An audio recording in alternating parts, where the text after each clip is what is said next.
Hi, everybody. Thanks. Yeah, as Nathan said, I'm Josh Kelly, the engineering director with ICLEI Canada, coming to you from Prince George. Sunny day today, but it is definitely headed towards winter. We're on the traditional territory of the Lheidli T'enneh. This worked before. I'm going to share my screen, hopefully, and we can take a quick tour of Climate Insight. Um, Boy, there's a bunch of things in the way. Okay, can you guys see everything looks good? Yep, looks good. Um, all right. Just ask somebody maybe to pop the link into the chat, but climateinsight.ca. So this is a free online tool, open and accessible to anybody, but really targeting community practitioners across the country. And yeah, and those sort of smaller to medium-sized communities, local governments, regional governments, First Nations governments, with the data and information tools and resources, as Nathan said, to build climate-ready housing and infrastructure. So yeah, this is it. We are fortunate enough to kind of be on an interesting journey with this website. We had the opportunity to launch before it was I guess 100% complete. So we've had a few iterations since it launched October of last year, and we're kind of adding new tools and features and data sets, largely based on our feedback from our user groups, to make the site more useful to practitioners. So from a high level, we've got like three main features to the site.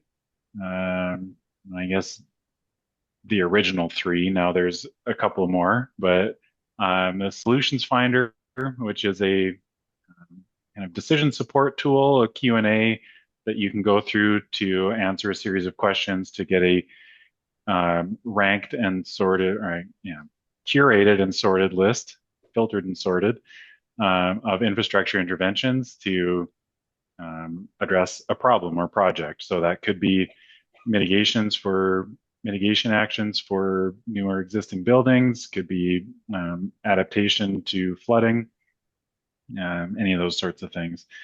We have a mapping component, so that's combining climate data, social vulnerability data, and infrastructure data from across the country into a single map, to help again with those decisions that community practitioners are making. Uh, for example, like where is there climate risk that might overlay with existing vulnerabilities in your community in a place that's got a critical asset. So helping to kind of overlay those different pieces to help prioritize decision making. We have a whole bunch of resources on our library that yeah, includes case studies, tools, codes, and all the infrastructure options are available there. Depending on where you are in your journey, we have learning resources for adaptation, mitigation, climate impacts, and a few different things there.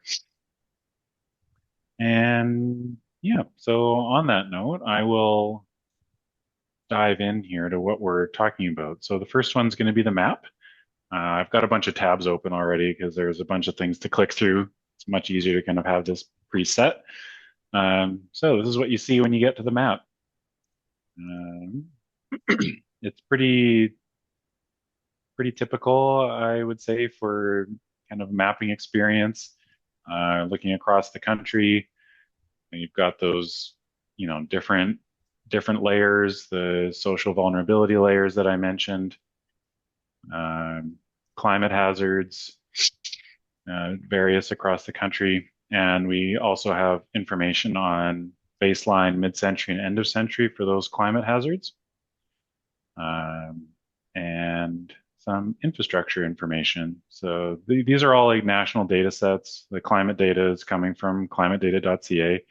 Um, the infrastructure and social vulnerability information are various data sets under like StatsCan initiatives. So the census and their linkable open data environment is where all the infrastructure is coming from. So national data sets, some of the things, there's different caveats on the data, I guess, that some of it might not be available if there's fewer than a certain number of respondents in an area on the census, for example. But this is all available at the dissemination area scale. So relatively detailed, I guess, if you're looking at something specific for your community.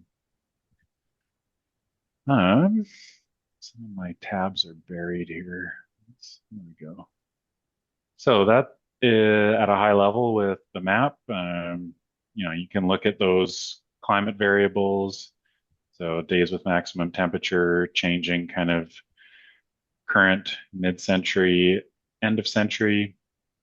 And if my Wi-Fi cooperates, we have the ability to kind of overlay those two things, like two parameters together. So one hazard and one aspect of vulnerability. Um, so one of the things we wanted to talk about was the um, latest edition, kind of from earlier this month. We have this thing called a hazard profile now. So at the dissemination area scale, we have pre-calculated likelihood scores for four different climate hazards: extreme heat, flooding, permafrost thaw, and wildfire, um, on like a 1 to 5 scale for those dissemination areas across the country. So very much like uh, prototype data. As far as we know, we are the first ones out of the gate in Canada with this type of information available at this scale. So very cool and kind of exciting to see this coming. But that said, there's lots of opportunities to enhance and improve the data, and we are constantly working on that kind of with our team to make it more useful to our users. So to get to that, I've cooked up a little bit of a fictitious example to help with the walkthrough here. So looking at a new housing development in Charlottetown, PEI, um, and this was just, I guess, west of the university. And for some reason, there we go. University is up here, and I just happened to find this like plot of land that seemed like it was empty. So that's all. It just doesn't look like there's any houses on it right now. It's close to the university, so sure, we're going to look at putting some new houses here.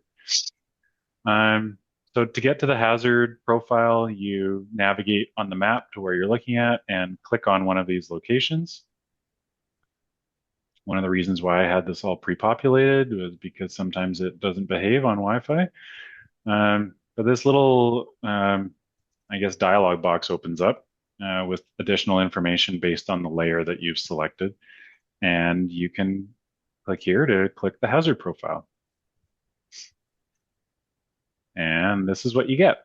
So it's a snapshot of some information about the location, the dissemination area, where it is, a bit of details about the population, and the hazard scores.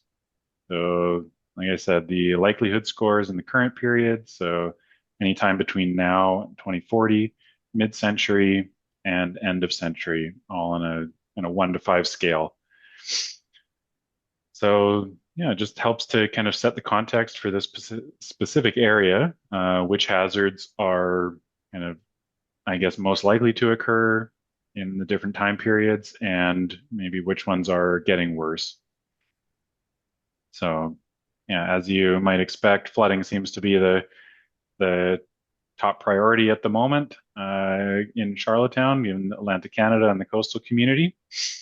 Um, Based on our data, there's no permafrost to worry about, so kind of as expected, and because this is a relatively more urban area, lower wildfire risk. Yeah, so likelihood data, that's one thing that can help kind of um, prioritize decision making or support with that analysis as you're going forward, kind of planning infrastructure. It's available to download as a nice printable PDF. It's got a little bit more information about methodology in that same table with scores. So, hazards, I guess. So what? So, I mean, one of the learned topics we have about the climate impacts. So, I'm just quickly going to jump to this. And since we're talking about kind of new housing, there's a little bit of kind of information about the various direct and indirect impacts of different climate hazards on different parts of a house. So lots of information on that, and same information is available for different asset types as well, if that's of interest. Um, but then I guess we can do that. So what? I guess with the likelihood data, what does that mean? Like, what does that mean in terms of risk, or what should I be doing with this information? So another really cool new feature that we've built out and has just become available in October is this high-level rapid risk assessment. Oh, spoiler alert, sorry. So again, this is like an initial version of a risk assessment tool. It's very much based on the PIVC high-level screening guide for an asset-specific risk, and then some of the background knowledge and information for the from ICLEI Canada's BARC methodology, the Building Adaptive and Resilient Communities. So looking at risk from a kind of simple calculation perspective of likelihood times consequence. So we've got that likelihood data coming from those hazard profiles, and then the user is guided through various, you know, prompting questions, I guess, and scoring to come up with a consequence score. So it's like the likelihood is how likely is this thing to happen, and the consequence, like, if it happens, what's the issue going to be? So yeah, meant to be, as it says, rapid. It's not there to replace things like 5EC, but meant to be kind of a low barrier access, where those other programs that I mentioned can take significant time and financial resources to complete. This could be done, ideally with more than one person, so you've got several perspectives, but it can be done with a kind of few hours of desktop time if you really want to get good value out of it. So back to my example of the new kind of subdivision going in Charlottetown by the university there.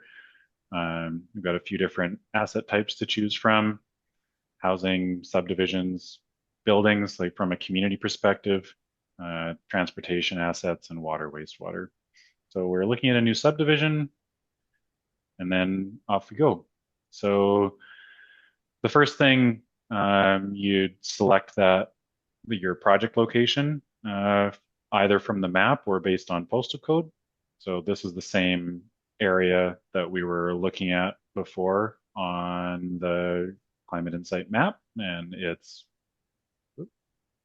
hey, one of the meetings being recorded? Okay. It's pulling in that information from the hazard profile. So, yeah, this new subdivision saying houses and the associated infrastructure are going to be around for 75 years. The Charlottetown's got $10 million to invest in new infrastructure for this area. And then what hazards are we going to look at? So, yes, flooding and extreme heat.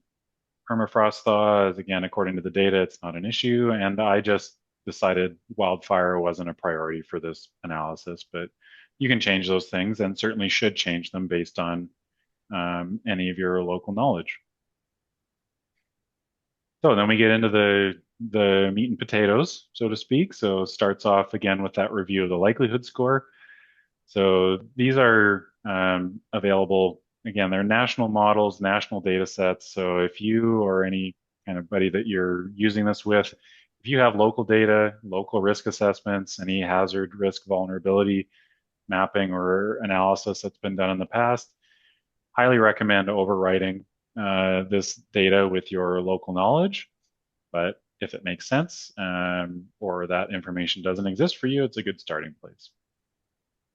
So then that consequence scoring, um, we have created a bunch of kind of prompting questions to help the user or users kind of situate their thinking about the tool and the consequence. So, for example, will this be located near areas of high water table? And honestly, I don't know. I don't live in Charlottetown. I'm just kind of picking these things as best I can.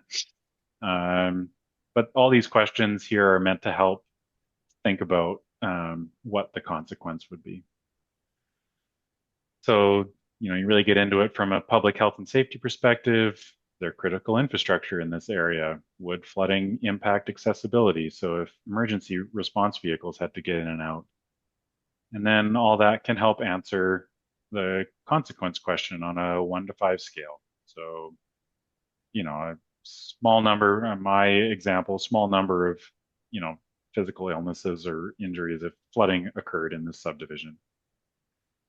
Um, and you go through, repeat that process for these. There's 5 categories: the public health and safety one, and then local economy, community lifestyle, environment, sustainability, and public administration. Basically, the tool is going to pick the highest scored consequence from those areas based on user input and use that in the calculation. Repeat the process, reviewing the likelihood scores and completing that consequence scoring framework for all the hazards that you're looking at. Um, and then it gets a nice summary. So project details and then risk.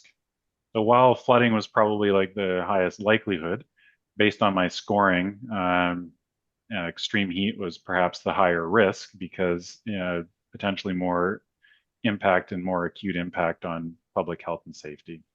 So you see from the flooding, the answers that I put in, generally medium to medium high, um, uh, different on the extreme heat side just because of those potential risks to public health. But, the other categories are definitely lower. So this is looking at the consequence scores from the user and then those, the current and future likelihood values. Again, very quick, meant to kind of remove barriers to completing a risk assessment. This is also available as a PDF to kind of download for attaching to reports, or it also stores um, all of the answers to your questions, I guess, for historical knowledge if you want to keep that documented for future assessments. Um, yeah, so those are two of the cool new tools that came out in October. And yeah, to kind of bring this back to the net zero perspective, some of those other resources for learning, um, pivoting off of, I guess, that fictitious Charlottetown scenario now back to bring it home to the BNZ community here. But we've got some basic information to get you started on learning about life cycle emissions and all kind of things that come along with that when you're starting your learning journey. And the last kind of tool that I wanted to show, again, if your community doesn't have access or the resources to complete their own baseline emissions assessment, we have a calculator for that. So you can go through and again, complete this for various types of infrastructure, buildings, fleet, outdoor lighting, transit, for a selected baseline year, and either based on real data, so like real utility data, or estimates based on asset class. And for buildings, that's like floor area. You can go through, you can complete that for a couple of different assets.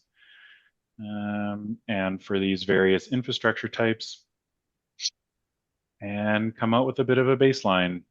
So again, based on what I had put in there around water, transit, community buildings, and fleet, 6,400 tons of CO2e a year.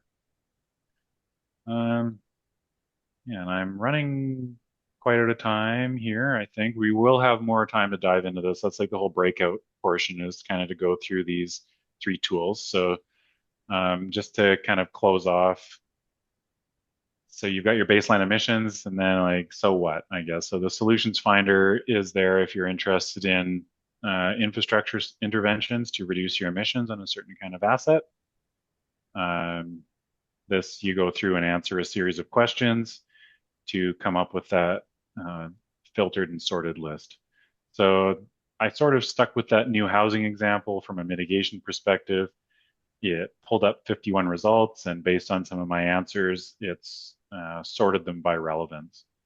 So a couple of things that can be done, a lot of these ones that scored high on the list are also tackling adaptation, nature-based solutions. So they've got that low carbon resilience lens. But you can see some of the things based on your project, your answers to the questions, and your specific context. Um, Provides a list and sorts it as a place to get started. So I already think I'm a minute or two over time. So we will get into all of that in more detail in the breakout rooms here, but that's a very quick overview of a lot of things that are available on Climate Insight at the moment. So happy to kind of get into the weeds with anybody in those breakout rooms. And uh, the Climate Insight team at ICLEI Canada is around, kind of chat through any additional or specific questions. And I will just plug as well. We are one of three services that are available from Housing Infrastructure and Communities Canada as part of their climate toolkit for housing and infrastructure. There's also a climate help desk. So if you get down the road of that risk assessment or looking at your likelihood scores and don't really know how to interpret it or what to do next, that climate help desk is an excellent place to kind of go to next. So I will stop talking now and turn it back over to Nathan, and we can move on to the next part of the meeting.